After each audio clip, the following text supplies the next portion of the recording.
Oke nih untuk teman-teman semuanya yang bertanya-tanya ya, untuk trackernya saya sepilin langsung dan saya jelaskan di sini dan cara pembeliannya bagaimana ya. Nah, jadi ini saya menggunakan tracker bearing puller. Jadi kalau misalkan teman-teman mau beli trackernya, namanya tracker bearing puller. Kemudian tulis mereknya Grip On ya. Nah teman-teman bisa beli di toko online ataupun toko offline ya. Pokoknya di toko teknik, jangan dibeli tukang asinan, tukang gorengan, itu nggak bakalan ada. Yang ada nanti teman-teman lagi puasa cari-cari di tukang asinan, nanti teman-teman malah mabuk kalau tukang asin bau ya. Kemudian di tukang gorengan teman-teman nanti malah ketagihan ya, jadinya batal puasanya. Nah jadi buat teman-teman, untuk alat ini karena saya udah buat videonya banyak ya, bisa membuka bearing di bagian crankcase mesin udah ada videonya. Kemudian saya coba buka untuk bearing pulley ini supaya tidak terjadi kerusakan, supaya bisa dipakai lagi ya.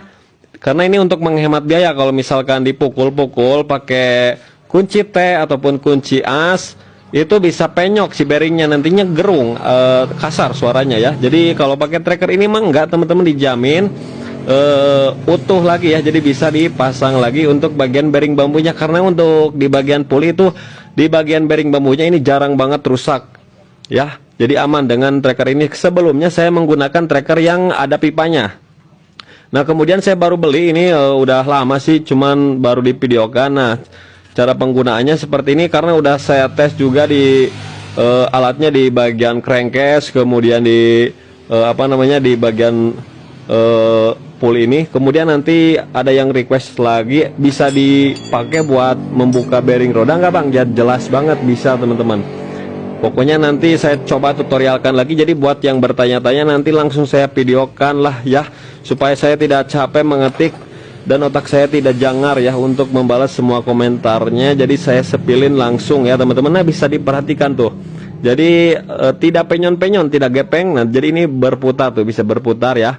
Mantap, pokoknya ini bisa digunakan lagi. Dan setelah saya tes seperti ini, teman-teman bisa ceklah di video sebelumnya, tidak ada suara kasar apapun setelah kita copot seperti ini teman-teman.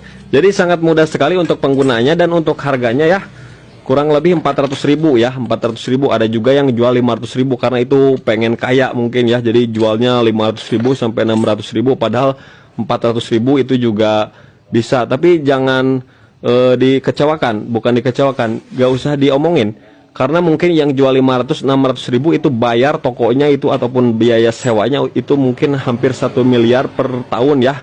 Jadi jangan berpaling untuk membeli yang lebih murah, karena udah jelas dari kualitas ini sangat bagus sekali dari Grip On. Jadi teman-teman bisa beli di mana saja, oke?